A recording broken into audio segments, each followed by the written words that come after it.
దేవుణ్ణి ఎరగిన వారికి, దేవుణ్ణి ఎరిగిన వారికి వ్యత్యాసం ఏంటంటే ఇతరులకి నిరీక్షణ. నేను చెప్తున్నా చూడండి, మరణం అందరికీ వస్తుంది, అంతే కదంట. మరణించిన అందరూ లేస్తారు. ఎవరు లేస్తారు? దేవుణ్ణి ఎరగిన వారు. అందుకే యోహాను సువార్త 5వ అధ్యాయంలో ఈ మాట చాలా స్పష్టంగా రాయబడింది. చూడండి ఒకసారి. యోహాను సువార్త 5వ అధ్యాయంలో యోహాను భక్తుడు రాస్తున్నాడు. ఏమని రాస్తున్నాడంటే 5వ అధ్యాయము 27వ వచనం, మరియు ఆయన మనిషి కుమారుడు తీర్పు తీర్చుటకు తండ్రి అధికారం అనుగ్రహించాడు. చూడండి ఇలా రాస్తున్నారు, దీనికి ఆశ్చర్యపడకూడదు, ఒక కాలం వచ్చింది. దేవునికి స్తోత్రం. ఏంటంట? దీనికి ఆశ్చర్యపడకండి. ఏంటో ఆశ్చర్యకరమైన సంగతి జరుగుతుంది అక్కడ. మనుషులందరూ ఆశ్చర్యపోతున్నారు. ఎవరు ఆశ్చర్యపోతున్నారంటే దేవుణ్ణి ఎరగిన వారు ఎక్కువ ఆశ్చర్యపోతున్నారు. అందుకే భక్తుడు అంటున్నాడు, ఒక కాలం వస్తుంది, దీనికి ఆశ్చర్యపడకండి, ఒక కాలం వస్తుంది. ఏం జరుగుతుందయ్యా అంటే సమాధుల్లో ఉన్న వాళ్ళు అందరూ లేస్తారా? అందరూ లేస్తారా? ఎంతమంది లేస్తారా? అందరూ లేస్తారా? ఇక్కడ తేడా ఉంది.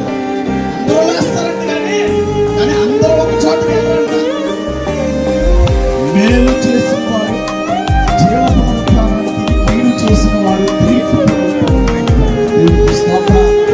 ఇప్పుడు ఆ తల్లి కోసం, మరియమ్మగారి కోసం చెప్తే ఆమె ఎవరికి ఏం చేయలేదు, కీడు చేయలేదు. మరి ఇది ఎలాగొచ్చిందయ్యా ఈ లక్షణం అంటే అది దేవుడు నేర్పించాడు. దేవుడికి స్తోత్రం.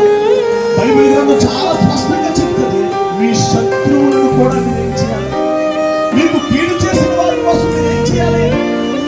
మీకు క్రైస్తవ్యం ఎవరికి హాని చేయదు.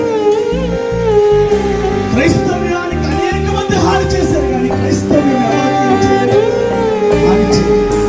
మన దేశం నుండి, మన భారతదేశానికి వచ్చి కోల్కతా ప్రాంతంలో కుష్టి వ్యాధిగ్రస్తులు పరిచయం చేస్తున్నారు. ఆ టైంలో ఆమె చాలా మంది కుష్టి వ్యాధిగ్రస్తులకు సహాయం చేస్తుంటే, ఈ సహాయం నిమిత్తము ఆ రోజుల్లో కోల్కతా ఆ రాజుగారి దగ్గరికి, అయ్యా నా దేశంలో చాలా మంది కుష్టి వ్యాధిగ్రస్తులు ఉన్నారయ్యా, వాళ్ళకి సహాయం చేయాలంటే ఆ కోల్కతా రాజంట మదర్ తెరీసా చేయి చాపితే చేతిలో ఉమ్మేసింది.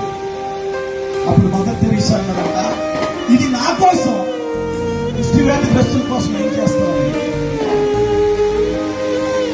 అతను ఉమ్మేస్తే ఆ ఉమ్మి తీసుకొని ఇది నా కోసం, మరి ఆ కుష్టి వ్యాధిగ్రస్తుల కోసం ఏం చేస్తాం? ఉన్నతమైన విద్యను అభ్యసించి